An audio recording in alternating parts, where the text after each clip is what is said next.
علی بھی اگلا سوال ہے، قربانی کے جانور میں کون کون سے ایسے عیوب ہیں جن کی بنا پر قربانی کرنا جائز نہیں ہوگی؟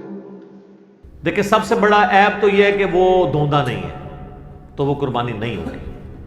جو مسلم شریف میں حدیث ہے کہ صرف مسنہ کی قربانی ہوگی، دوندے کی، اور اگر تم دوندا نہ پاؤ تو جزع 1 سال کا کفایت کرے گا۔ اور جزع کے بارے میں امام ترمذی نے ساتھ لکھ دیا اس حدیث کے کانٹیکسٹ میں، کیونکہ ترمذی میں بھی حدیث ہے، مسلم میں بھی موجود ہے، ترمذی میں بھی، کہ جزع سے مراد بھیڑ اور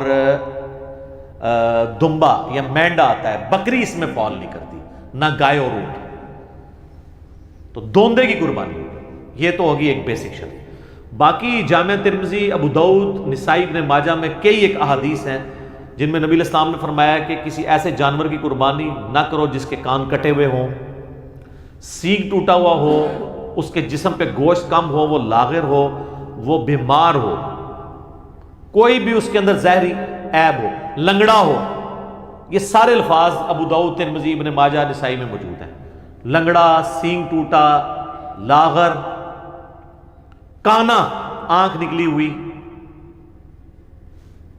یعنی جو ایک جانور کو دیکھ کے آپ کہہ سکتے ہیں یہ عیب ہے اس کے اندر، کان کٹا ہوا ہے۔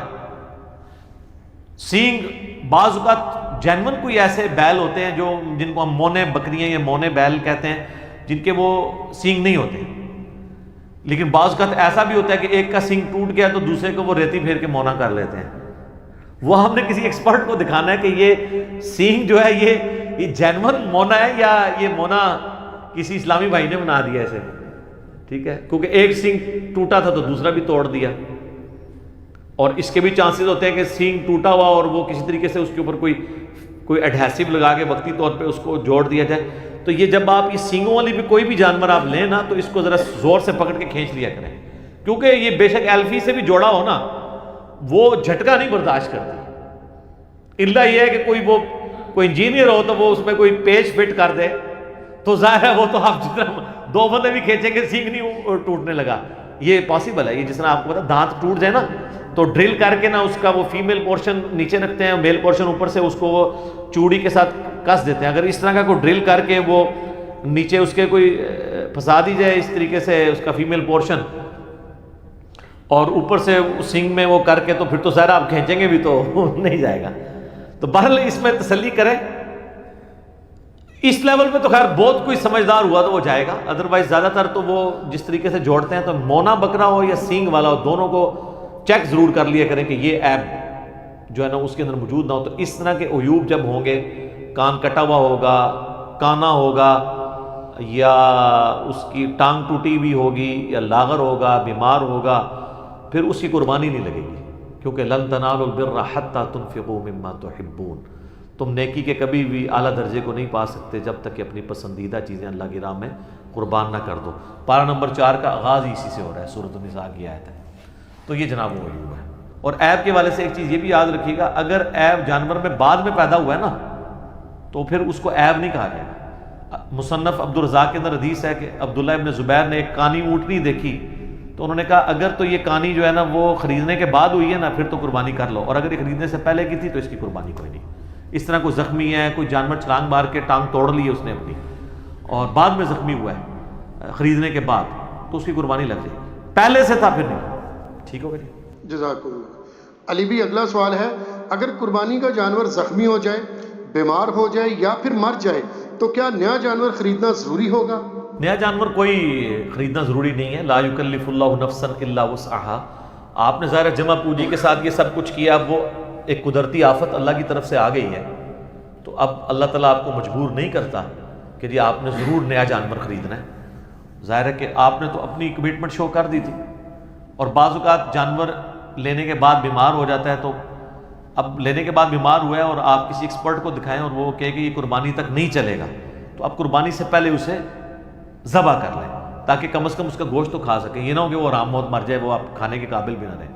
تو قربانی آپ کی اللہ کے حضور لکھی گئی سر، وہ تو سورۃ الحج میں ہے کہ اللہ تعالیٰ کو نہ تو گوشت پہنچتا ہے نہ خون، وہ تو تمہارے دلوں کے تقوی کو دیکھتا ہے۔ صحیح مسلم میں حدیث ہے اللہ تعالیٰ تمہاری شکلوں اور مال کو نہیں دیکھتا، دل اور اعمال کو دیکھتا ہے۔ لہٰذا اگر اس طرح کا مسئلہ ہو گیا تو ٹینشن لینے والی ضرورت نہیں ہے۔ اسی طریقے سے اس میں ایک فقہ حنفی والوں نے ایک پتہ نہیں مسئلہ گھڑ لیا ہے، وہ کہتے ہیں کہ اگر کسی شخص پہ قربانی سنت موقدہ تھی ہمارے نزدیک اور ان کے نزدیک واجب تھی، اور اس نے جانور لیا تو اس کا جانور مر گیا یا زخمی ہوا اور ذبح کرنا پڑ گیا تو خیر ہے، اس کو نیا جانور لینے کی ضرورت نہیں. لیکن اگر کسی غریب آدمی نے لیا اور اس کا اس طرح مر گیا تو اس کو تو لازمی لینا پڑے گا. یہ بالکل الٹ بات ہے نا، یعنی جو بالکل وہ اس بیچارے نے تو پہلے اتنی مصیبت سے لیا ہے، وہ کہتے ہیں اس لیے کہ اس نے جان بوجھ کے اپنے اوپر واجب کروا لیا ہے، کیونکہ انہوں نے ایک بنیادی غلط کھڑی کر لی تھی. تو وہ کہتے ہیں کہ اس کی وہ اس منت کی کیٹیگری میں فال کر جائے گا جیسے منت پوری کرنی ہی کرنی ہوتی ہے.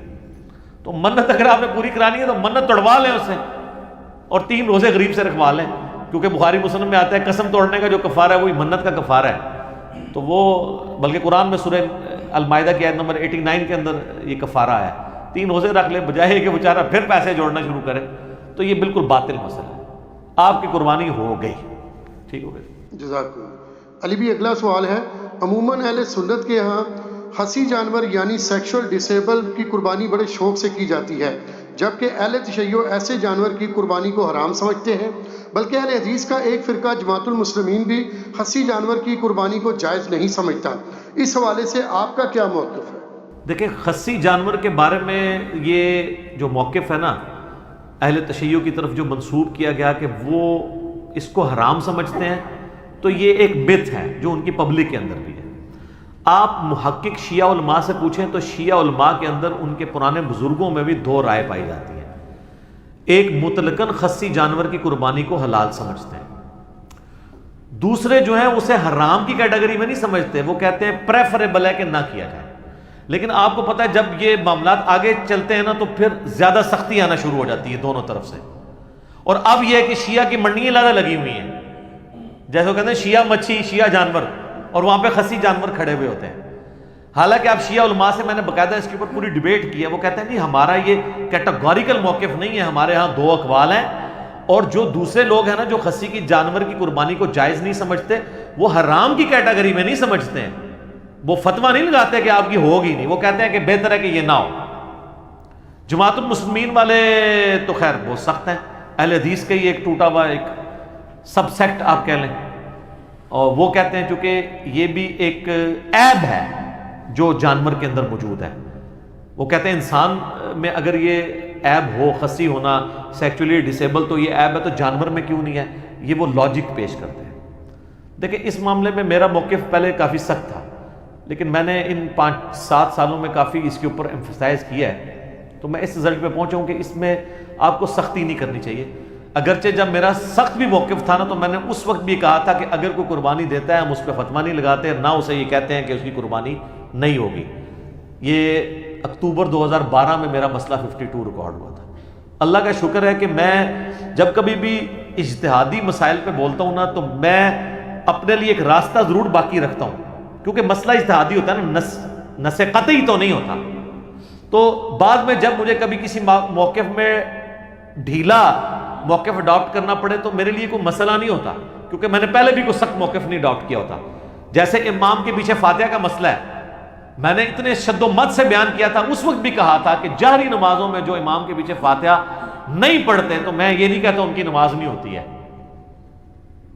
خیر بعد میں اللہ نے شرح صدر کیا تو سمجھ آئی کہ یہ جہری نمازوں میں پیچھے نہ پڑھنے والا عمل زیادہ بہتر ہے.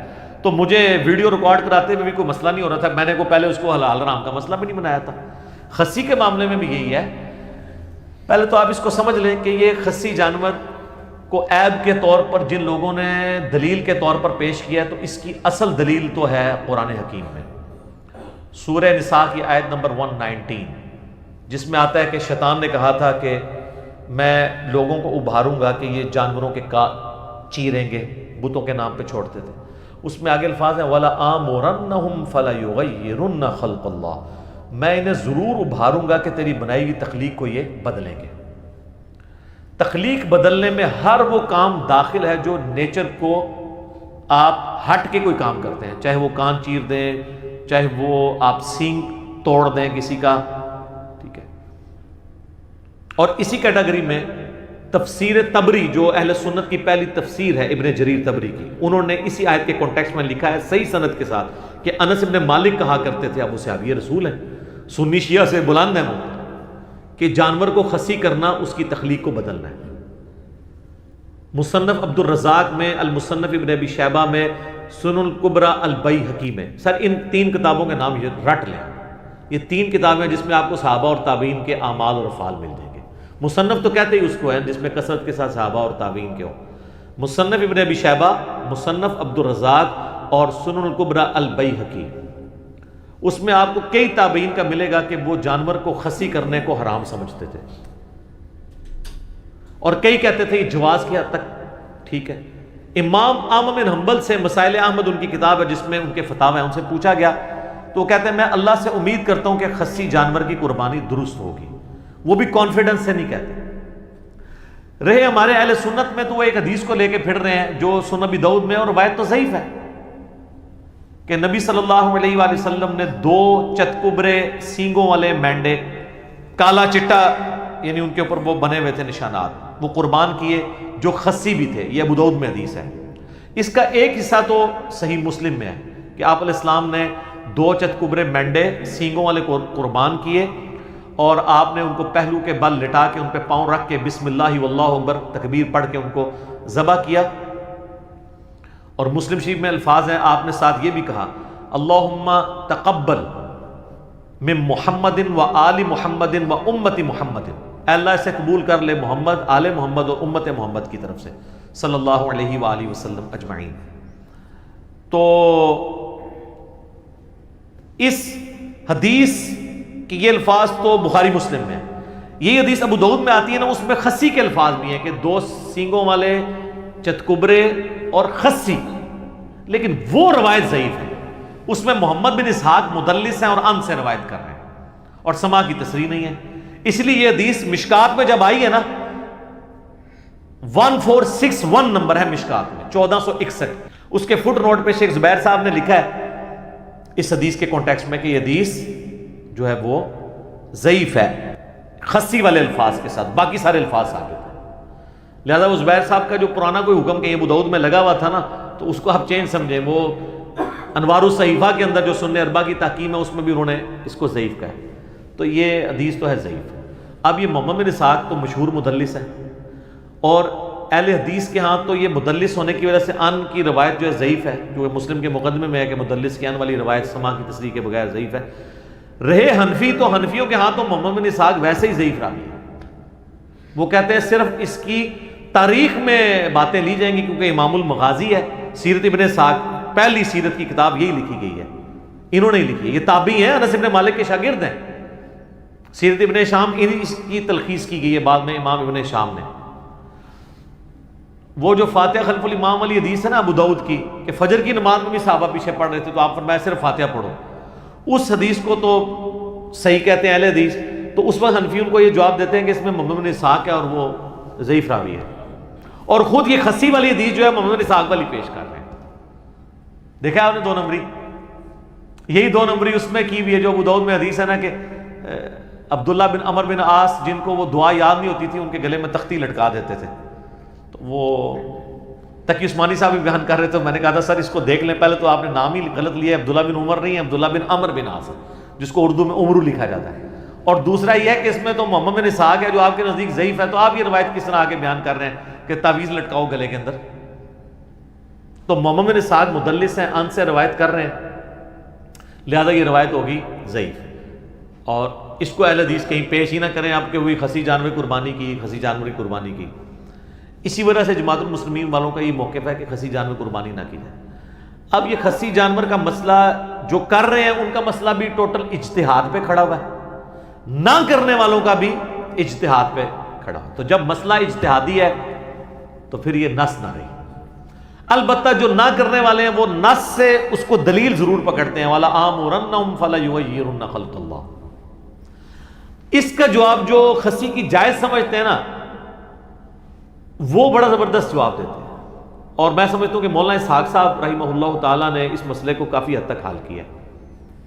آپ کو پتہ ہے وہ اتحاد امت کے داعی تھے اور ان کو یہ بھی ڈر نہیں ہوتا تھا کہ مسئلہ شیعہ کو سپورٹ کر رہا ہے یا اہل حدیث کو کر رہا ہے. وہ جس کے بھی حق میں ہوتا تھا دھڑلے سے کرتے تھے اور ان کی کوشش ہوتی تھی کہ جو کامن آئے اس کو وہ ڈیفینڈ بھی کریں. لیکن اس مسئلے میں انہوں نے شیعہ کے اوپر سخت جو ہے نا گرفت کی ہے کہ یہ شیعہ نے جو مسئلہ نکالا ہے نا کہ خصی جانور کی قربانی نہیں ہوتی. اور وہ میں نے بتایا کہ مولانا ساق صاحب نے تو یاد ہی بات بتائی تھی.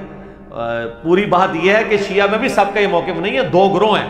میں نے باقاعدہ شیعہ کے بڑے علماء کے ساتھ ڈسکس کیا ہے, آفتاب جوادی صاحب کے ساتھ ڈسکس کیا, جو بڑے محدثین میں سے ہیں, زبیر علی زئی صاحب کے وہ دوست بھی ہیں, جامعۃ الکوثر اسلام آباد میں آپ لوگوں کی بلکہ ملاقات بھی ہوئی ہے ان کے ساتھ. تو وہ بھی کہہ رہے تھے ہمارے میں بھی دو گروہ ہیں, لہٰذا یہ کوئی اتنا بڑا مسئلہ نہیں, اس کو مسئلہ بنایا جائے. وہ مولانا ساق صاحب نے بڑا پیارا جواب دیا. انہوں نے کہا کہ نبی علیہ السلام نے جو عیب گنوائے ہیں نا کہ ان عیوب کی بنیاد پہ جانوروں کی قربانی نہیں ہوگی, وہ تو ابو داؤد میں, ترمذی میں, نسائی میں, ابن ماجہ میں کیا ہیں؟ کان کٹا ہوا, سینگ ٹوٹا ہوا, لنگڑا, کانا, لاغر, بیمار. تو حضور علیہ السلام نے کہیں پہ بھی خصی کا ذکر نہیں کیا. اگر یہ مسئلہ اتنا ہی ہوتا تو کسی حدیث میں تو آ جاتا نا کہ خصی بھی وہ عیب ہے کہ جس کی وجہ سے قربانی نہ کی جائے. تو آپ نے اس کو نہیں, پھر انہوں نے مسئلہ حل کیا کہ خصی عیب ہے لیکن اس جانور کے لیے جو آپ نے ریپروڈکشن کے لیے رکھا ہوا ہے, جسے آپ اردو میں جفتی کروانا کہتے ہیں, تو اس کے لیے تو ظاہر ہے وہ عیب ہے. جیسے یہ بھینسوں کو لے جاتے ہیں باڑوں میں, بھینسوں کے پاس بھینسیں ہوتے ہیں جو ان کے پاس, تو ظاہر ہے کہ وہاں تو کوئی ایسا بھینسا تو نہیں رکھا جائے گا کہ جو وہ ان کی ریپروڈکشن نہ کر سکے, تو وہاں کے لیے وہ عیب ہے. اور اس میں بھی یاد رکھیں بخاری مسلم میں حدیث ہے, نبی علیہ السلام نے اس طرح کا جو وہ سیکشل ریلیشن شپ ہے نا جانوروں کا کرانے کی اجرت لینے سے منع فرمایا, یہ فری کروانا چاہیے. ہاں جی, جس کو شوق ہے نا وہ نیکی کھٹے. ویسے کوئی دے دیتا ہے, جیسے وہ پیر و فقیروں کے پاس آپ جاتے ہیں دعا کے لیے اور ان کے چندہ باکس میں ڈال دیتے ہیں, وہ تو تحفے میں آ جائے گا, لیکن اس کام کی اجرت نہیں لی جا سکتی. تو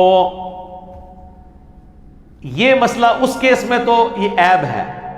رہا گوشت کھانے کے لیے, تو سر اس کے لیے آپ کو وہ مفتی نہیں بتائے گا. گوشت کی فیلڈ کے ایکسپرٹ کسائی ہیں.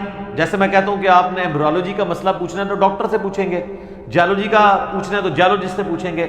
آپ ذرا جو گوشت کے ایکسپرٹ لوگ ہیں ان سے ذرا پوچھیں کہ جانور کا خصی ہونا اس جانور کا جس کا گوشت آپ نے کھانا ہو, یہ اس کے حق میں عیب ہے یا خوبی ہے؟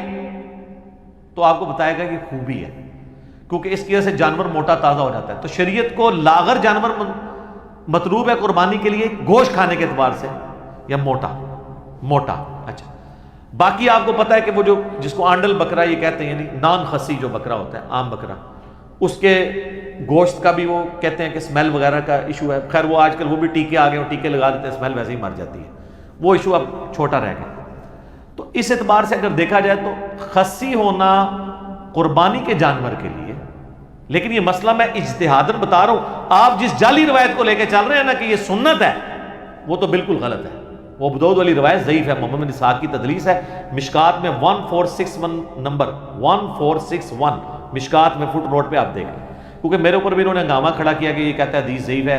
بھائی تو پڑھو تو صحیح نا, مگر حدیث کی کتابیں کھولو. کہتے ہیں ابو داؤد میں تو شیخ زبیر علی زئی صاحب نے حسن لکھا ہے, وہ سر پرانا ہے. شیخ زبیر صاحب نے اپنی وفات سے پہلے جو فائنل تحکیم ہے وہ مشکات میں لگائی ہے, کیونکہ یہ 2013 میں پرنٹ ہوئی ہے, اور انوار الصحیفہ سنن اربع کی ضعیف حدیثوں والی کتاب اللہ سے چھپ چکی ہے. وہ ہماری ویب سائٹ اہل سنت پاک .com سے ڈاؤن لوڈ کریں, یہ روایت ضعیف ہے. اسی لیے تو اتنے موٹے موٹے کتابچے لکھنے پڑ رہے ہیں خصی جانوروں کے اوپر, مضمون لکھنے پڑ رہے ہیں جواز ثابت کرنے کے لیے. شیخ زبیر صاحب کے جو شاگرد ہیں غلام مصطفیٰ ظہیر صاحب, انہوں نے باقاعدہ پورا مضمون لکھا ہے جواز ثابت کرنے کے لیے, پریفریبل نہیں. حالانکہ انہی کے اگینسٹ کئی اہل حدیث علماء شیخ زبیر صاحب کے شاگردوں میں سے ہیں, انہوں نے اس کے خلاف مضمون لکھا ہے, نہیں خصی جانور کی قربانی نہیں ہوتی. تو ہمارا موقف یہ ہے کہ پریفریبل آپ نہ کریں. میں تو کئی سالوں سے خصی جانور کی قربانی نہیں کرتا ہوں.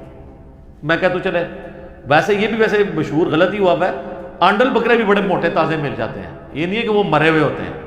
تو لیکن اگر وہ کرتا ہے کوئی فتویٰ نہیں لگاتے. لیکن یہ جو مسئلہ تھا نا کہ یہ عیب میں آتا ہے, اور یہ ٹوٹلی شیعہ نے اس کو اپنی فقہ بنا کے پیش کیا, تو شیعہ میں بھی دو موقف ہیں. اہل سنت کے ہاں بھی یہ مسئلہ اس طریقے سے نہیں ہے. یہ خصی جانور کا مسئلہ ایک کریٹیکل مسئلہ تھا, اس لیے میں ذرا اس کے اوپر ڈیٹیل بولوں. اس کی وجہ سے کافی ایک مصیبت کھڑی ہوئی ہے. حدیثیں جو کہ ضعیف ہیں, نس میں ولا آمرنہم فلا یغیرن خلق اللہ میں فعال کرتا ہے, لیکن اس کی پھر آگے جو اقوال ہیں تفسیر طبری میں انس بن مالک کا کہ خصی کرنا یہ تخلیق بدلنے میں آتا ہے, اس صورت میں جب آپ نے وہ جانور جفتی کے لیے رکھا ہے، اگر گوشت کے لیے رکھا ہوا ہے پھر یہ اس کے لیے عیب کے طور پہ شمار نہیں ہوگا، کیونکہ تابعین میں کئی لوگ اس کے قائل بھی ہیں، یعنی یہ اختلاف شروع سے چل رہا ہے، لہٰذا اس کو سنی شیعہ کے بجائے سنیوں میں بھی آپس میں اختلاف ہے، شیعہ میں بھی اختلاف ہے۔ تو آپ اگر اختلاف سے بچنا چاہتے ہیں ضرور بچیں، لیکن اس کے اوپر حرام کا فتویٰ نہیں لگائیں گے، مسئلہ اجتہادی ہے۔ یہ وہ عیوب نہیں ہیں جن کو نبی علیہ السلام نے کیٹاگوریکلی مینشن کیا ہے، جو ابو داؤد ترمذی نسائی ابن ماجہ میں ہے، سینگ ٹوٹا ہوا، کان کٹا ہوا، لاغر، کانا، لنگڑا، اس میں یہ فعال نہیں کرتا ہے۔ لہذا جماعت المسلمین والے تھوڑا اس مسئلے میں غلوف کرتے ہیں، شیعہ میں بعض لوگ غلوف کرتے ہیں، اس غلوف سے بچیں۔ آپ نے نہیں کرنا، نہ کریں، لوگوں کو یہ نہ کہیں کہ آپ کی قربانی نہیں ہو رہی، ٹھیک ہے؟ تو اگر آپ کرنا چاہتے ہیں تو آپ ضرور کریں، ہم آپ کو کچھ نہیں کہیں گے۔ خود ہم کوشش کرتے ہیں کہ ہم خسی بکرے کی قربانی نہ کریں، ہم احتیاط والی سائڈ پہ رہتے ہیں، لیکن مسئلہ پھر میں بتا رہا ہوں یہ اجتہادی ہے، یہ نص والا مسئلہ نہیں ہے، ٹھیک ہے؟ اور اگر آپ دلائل کو اگر دیکھنا شروع کریں تو مجھے مولانا اسحاق صاحب کا موقف مضبوط لگا ہے کہ جو گوشت کے لیے جانور ہے اس کا خسی ہونا اس کا عیب نہیں ہے، اور جو جفتی کے لیے جانور ہے اس کا خسی ہونا اس کا عیب ہے۔ تو تھنک آؤٹ آف باکس کریں تو آپ کو کئی ایک چیزیں خود بخود کلیئر ہو جاتی ہیں۔ لہٰذا یہ اجتہاداً میں اس کو سمجھ رہا ہوں کہ جائز ہے۔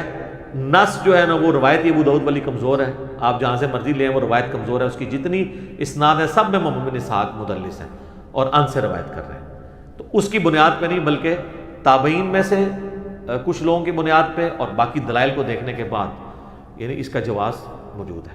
ٹھیک ہو گیا جی؟ جزاکم اللہ خیر۔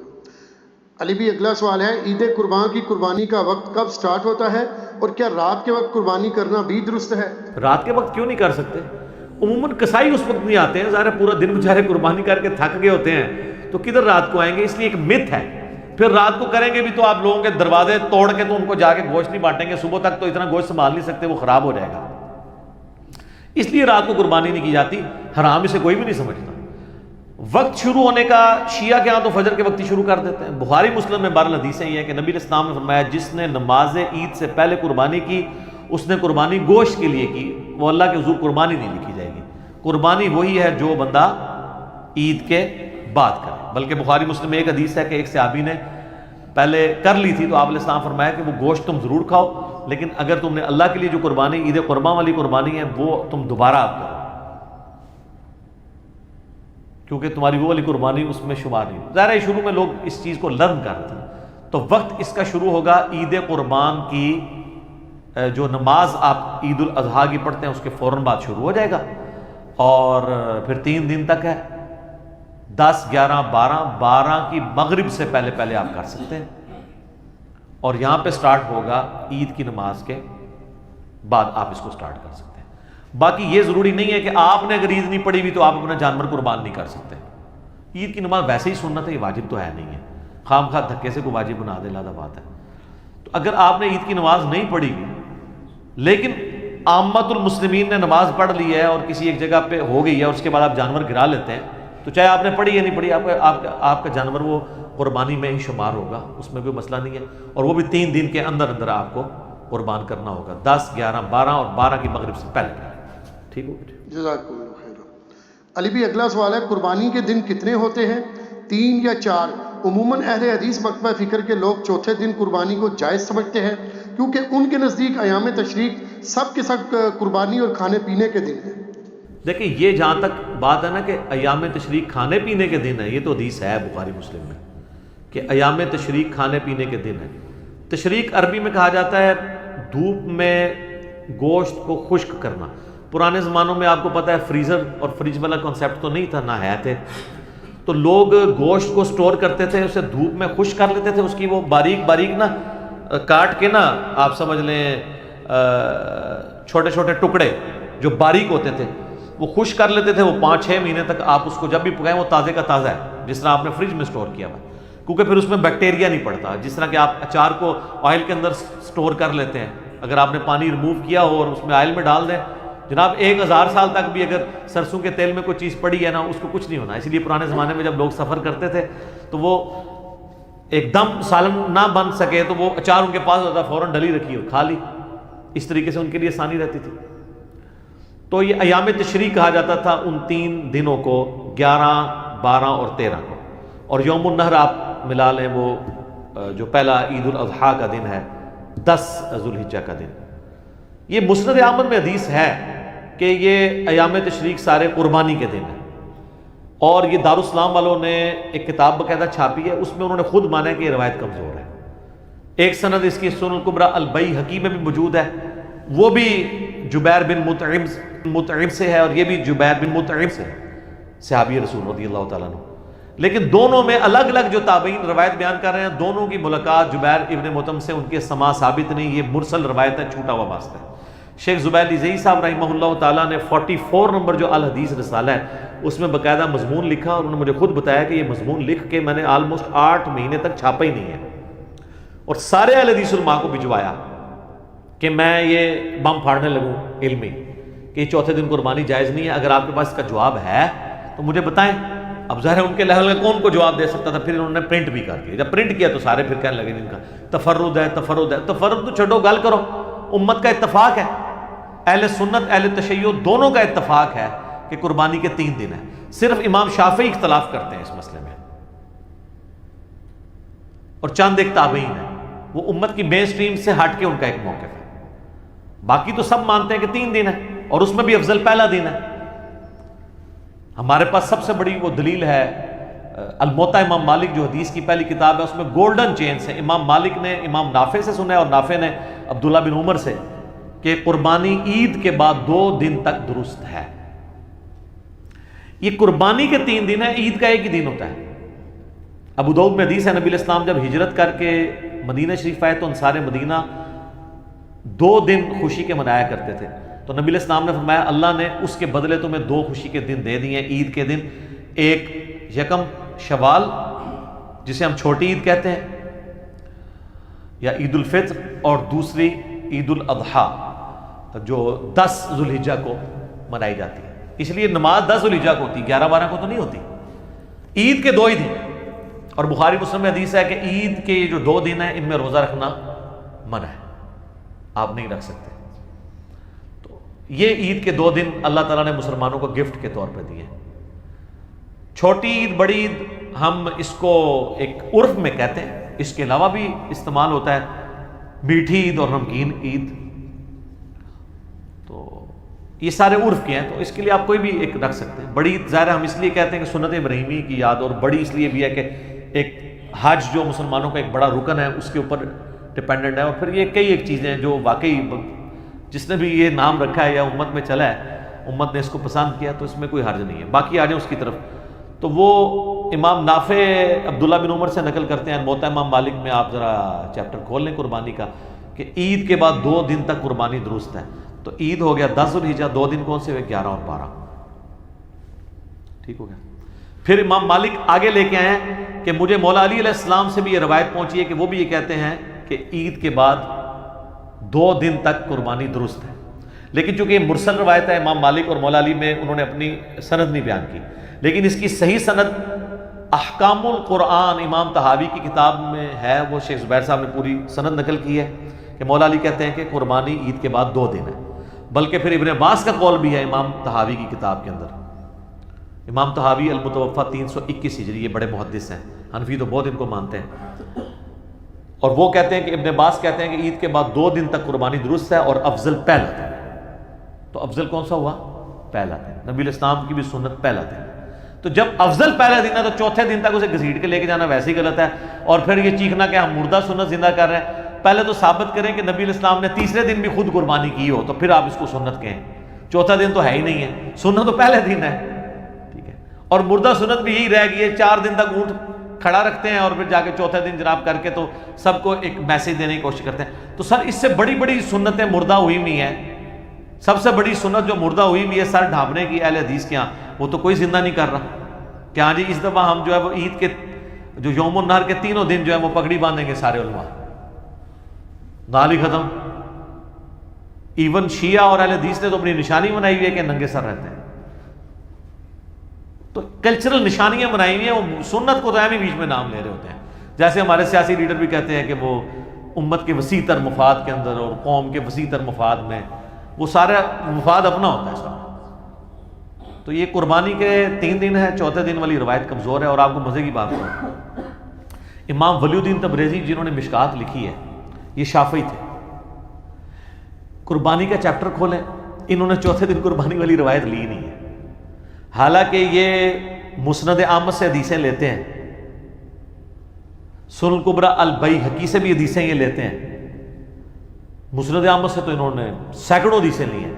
قربانی والے چیپٹر میں انہوں نے وہ تمام ایام تشریق جو ہیں قربانی کے ہیں, مسند احمد کی حدیث نہیں لی ہے. الٹا پتہ کیا لیا ہے انہوں نے؟ لیا ہے الموطا امام مالک میں ہے, عبداللہ بن عمر فرماتے ہیں کہ قربانی عید کے بعد 2 دن تک درست ہے, اور مرسل روایت اس سے اگلی لی ہے, اور مولا علی سے امام مالک نے نقل کیا ہے کہ قربانی عید کے بعد 2 دن ہے. اور اسی کے فٹ نوٹ میں پھر شیخ زبیر صاحب نے لکھا ہے کہ امام مالک کی مرسل روایت ہے لیکن اس کی پوری سند احکام القرآن میں موجود ہے, لہٰذا شواہد کی بنیاد پہ یہ روایت صحیح ہے کہ مولا علی بھی اس چیز کو بیان کرتے ہیں. تو یہ کہتے ہیں نہیں مرفوع حدیث لے کے ہیں, تو جب مولا علی بیان کر رہے ہیں تو خود بخود مرفوع ہوگی نا. خلیفہ راشد ہے نا, کوئی عام صحابی ہو تو کہیں پہ کوئی آپ کہہ سکتے ہیں کہ اس کا اپنا ذاتی اجتہاد آ گیا ہے. خلیفہ راشد تو علیکم بسنتی وسنت الخلفاء الراشدین المہدیین ہے, کیونکہ وہ پبلکلی کام کرتا تھا. اگر وہ ذرا سا بھی مسئلہ بھی ہینڈل کرے گا تو اس کو باقی صحابہ کہہ دیں گے بھائی تم سنت سے ہٹ گئے ہو, تو وہ فوراً آپ کو ریکٹیفائی کر لے گا.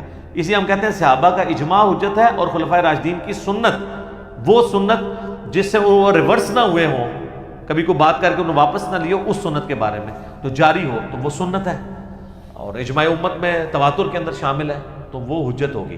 تو قربانی کے 3 دن ہیں. اہل حدیث کی ایک خوبی ہے کہ ان کو جب کوئی بات پتہ چلتی ہے رجوع کرتے ہیں. شیخ زبیر صاحب نے یہ 44 نمبر الحدیث رسالے میں یہ مضمون لکھا, تو مجھے صحیح طرح یاد ہے میں I-10 میں رہتا تھا, 2009-10 کی بات ہے. ان دنوں میں وہاں پہ جو دارالاسلام مسجد تھی باقاعدہ انہوں نے ایک قربانی کے اوپر ایک کتابچہ چھاپا, اور اس میں انہوں نے لکھا کہ قربانی 3 دن تک ہے. حالانکہ اس سے پہلے اس مسجد میں چوتھے دن قربانی ہوتی تھی, انہوں نے ختم کر دی. ٹھیک ہے نا. اسی طریقے سے اور کئی اہل حدیث مسجدوں میں اب چوتھے دن قربانی نہیں ہوتی ہے. کوئی بہت زیادہ ہٹ درم ہو جائے وہ علیحدہ بات ہے, ادروائز سب کے سب 3 دن قربانی کے قائل ہیں اور اسی کو آگے لے کے چل رہے ہیں. اور اسی کے اندر یعنی مسلمانوں کی یونٹی ہے. باقی آپ مضمون لکھیں. اب ایک اہل حدیث نے مضمون لکھا اور انہوں نے لکھا جی شیخ عبد القادر جیلانی نے بھی غنیت الطالبین میں لکھا ہے کہ قربانی چوتھے دن درست ہے. آپ غنیت الطالبین ذرا کھول کے دیکھیں. ایک بھائی ہمارے پاس آئے تو وہ بڑے کٹر تھے پہلے اہل حدیث کے ساتھ اس طریقے سے اٹیچ, تو وہ کہتے ہیں میں نے وہ مضمون پڑھا تو غنیت الطالبین میرے پاس پڑھی تھی. میں نے کہا چلو اور تو والے میں چیک نہیں کر سکتا, میرے پاس مسند احمد نہیں, میں غنیت الطالبین ہی کھولوں. جب غنیت الطالبین شیخ عبد القادر جیلانی کی کتاب کھولی تو اس میں تو شیخ عبد القادر جیلانی رحمۃ اللہ علیہ نے سٹارٹ ہی اس سے لیا ہے کہ قربانی کے 3 دن ہیں. ٹھیک ہے. وہ شیخ عبد القادر جیلانی امام شافعی کا قول نقل کر رہے تھے کہ وہ چوتھے دن کے قائل ہیں. شیخ عبد القادر جیلانی تو خود 3 دن کے قائل ہیں اور وہ اس کو کنڈیم کر رہے تھے, تو انہوں نے بیچ میں سے اٹھا لیا کہ شیخ عبد القادر جیلانی نے بھی لکھا ہے. ٹھیک ہے. تو یہ اسی طریقے سے کہ آپ مطلب قرآن پاک سے کوئی بات کوئی آؤٹ آف کنٹیکسٹ, یعنی یہ عیسائی اگر کہیں کہ قرآن میں بھی لکھا ہے کہ حضرت عیسیٰ اللہ کے بیٹے ہیں, بالکل لکھا ہوا ہے, لیکن اس کے ساتھ لکھا ہے لقد کفر الذین قالوا ان اللہ هو المسیح ابن مریم, بے شک وہ کافر ہیں جو یہ کہہ رہے ہیں کہ عیسیٰ ہی اللہ ہے. تو غنیت الطالبین میں لکھا ہوا ہے کہ چوتھے دن قربانی ہے, لیکن وہ انہوں نے رد کرنے کے لیے لکھا ہے, اس کو انہوں نے دلیل کے طور پہ نہیں لکھا. تو سنی اور شیعہ دونوں کا اتفاق ہے کہ قربانی 3 دن ہے. وہ 3 دن کون سے ہیں؟ 10 ذوالحجہ, 11 ذوالحجہ اور 12 ذوالحجہ. اور 12 کی مغرب سے پہلے پہلے آپ کر سکتے ہیں, باقی آپ دن کے وقت کریں, رات کے وقت کریں. ونس جب عید کی نماز ہوگی اس کے بعد آپ قربانی کا آپ کا وقت شروع ہو گیا. تو یہ ایک کریٹیکل مسئلہ تھا, میں نے اس لیے اس کے اوپر تھوڑا سا بولا, کیونکہ عام طور پہ نا اس مسئلے کو کافی زیادہ ایک بون آف کنٹینشن بنایا ہوا ہے. جو روایت پیش کرتے ہیں وہ جتنی بھی روایتیں ہیں وہ جبیر ابن مطعم سے ہیں رضی اللہ تعالیٰ عنہ, اور وہ سب کی سب مرسل چھوٹے ہوئے واسطے ہیں, کوئی بھی صحیح سند کے ساتھ روایت ثابت نہیں ہے. جب ہمارے پاس گولڈن چین کے ساتھ چیزیں موجود ہیں, اور اس کو سپورٹیو ایک اور حدیث بھی ہے بخاری و مسلم کی کہ نبی علیہ السلام نے 3 دن سے زیادہ گوشت گھر میں رکھنے سے منع فرمایا. تو جب اگلا سال آیا تو آپ علیہ السلام سے صحابہ نے پوچھا, تو آپ نے فرمایا اب میں تمہیں اجازت دیتا ہوں. تو انہوں نے کہا آپ نے تمہیں کہا تھا 3 دن سے زیادہ گوشت گھر میں رکھنا ہی نہیں ہے, کھا لینا 3 دن کے اندر اندر. تو آپ نے فرمایا اس لیے کیونکہ اس وقت قحط تھا, میں چاہ رہا تھا کہ تم سارا گوشت خود ہی نہ کھا لو, 3 دن کے اندر جتنا کھا سکتے ہو وہ کھاؤ، باقی اللہ کی راہ میں خیرات کر دو، جس کے تحت میں سمجھتا ہوں آج بھی اگر کیٹاسٹرافک کنڈیشن ہو، زلزلہ ہو یا کہیں پہ سیلاب آ جائے یا ابھی کرونا وائرس کی وجہ سے ایک آزمائش آئی ہوئی ہے، تو حکومت وقت یہ اناؤنسمنٹ کر سکتی ہے کہ 3 دن کے اندر جو گوشت کھانا ہے وہ کھا لیں، باقی آپ خیرات کر دیں۔ تو اس میں بھی آپ دیکھ لیں انڈائریکٹلی اشارہ موجود ہے کہ 3 دن کیوں کہا گیا؟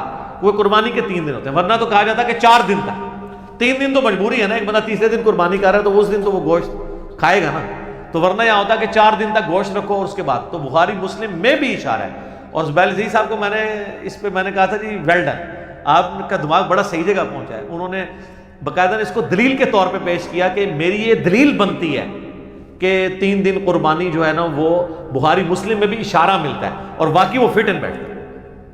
ٹھیک ہو گیا؟ جزاک اللہ۔ علی بھائی اگلا سوال ہے، قربانی کرنے کا صحیح طریقہ کیا ہے اور تکبیر کے صحیح الفاظ کیا ہیں جو جانور کو ذبح کرتے وقت کہنے ضروری ہیں؟ بخاری مسلم دونوں میں حدیث ہے، نبی علیہ السلام نے 2 چتکوبرے سینگوں والے مینڈے قربان کیے، تو اس میں الفاظ ہیں کہ آپ نے ان کو پہلو کے بل لٹایا، اپنے پاؤں مبارک اس کے اوپر رکھے، اور آپ علیہ السلام نے دائیں ہاتھ میں چھری پکڑ کے اس پہ پھیرتے ہوئے کہا بسم اللہ واللہ اکبر، اور مسلم میں الفاظ ہیں آپ نے کہا بسم اللہ واللہ اکبر اور ساتھ کہا اللہم تقبل من محمد و آل محمد و امت محمد صلی اللہ علیہ وسلم، اے اللہ اسے قبول کر لے محمد کی طرف سے، آل محمد کی طرف سے اور امت محمد کی طرف سے صلی اللہ علیہ وسلم۔ ظاہر ہے آپ علیہ السلام کی ایک خصوصیت تھی نا، النبی اولیٰ بالمؤمنین من انفسہم و ازواجہ امہاتہم، تو آپ نے اپنے امت کا بھی بیچ میں ذکر کیا۔ تو اس کا صحیح طریقہ یہ ہے کہ آپ نے اس پہ چھری پھیرتے وقت بسم اللہ واللہ اکبر یا بسم اللہ اللہ اکبر یا صرف بسم اللہ بھی پڑھ سکتے ہیں، اللہ کا نام لینا ہے، جو قرآن حکیم میں 4 دفعہ ہے کہ وہ جانور حرام ہے جس کے ذبح کے وقت اللہ کا نام نہ لیا جائے۔ یہ لفظ ہے ذبح، ویسے ہم اردو میں ذبح بولتے ہیں، ذبح نہیں ہے، ذبح ہے زبر کے ساتھ، ذبح کے وقت۔ پھر مسلم شریف میں یہ بھی حدیث ہے کہ چھری کو تیز کرو اور جانور کو اس سے آرام پہنچاؤ تاکہ جلدی اور اس کو جب آپ ذبح کریں گے تو ذبح کرتے ہوئے گردن ہی پوری الگ نہیں کر دینی، بلکہ آپ نے اسپائنل کارڈ تک جا کے اس کو آپ نے روک لینا ہے، یعنی شارگ آپ نے کاٹنی ہے، وہ آپ نے پورا رام مغز نہیں کاٹ دینا تاکہ اس کے دماغ اور جسم کا رشتہ برقرار ہے۔ پھر وہ زور سے جھٹکے مارتا ہے نا تو وہ اس کے جسم میں جتنا خون ہے نا جو بیکٹیریا کے لیے ایک سمجھ لے سود مند ریزروائر ہے وہ نکل جاتا ہے، پھر وہ صاف ہو جاتا ہے۔ اسی لیے ہم جھٹکے گئے گوشت کو پریفریبل نہیں سمجھتے، ذبح والے گوشت کو ذبیحہ کو بہتر سمجھتے ہیں۔ ٹھیک ہو گیا؟ جزاکم اللہ خیر۔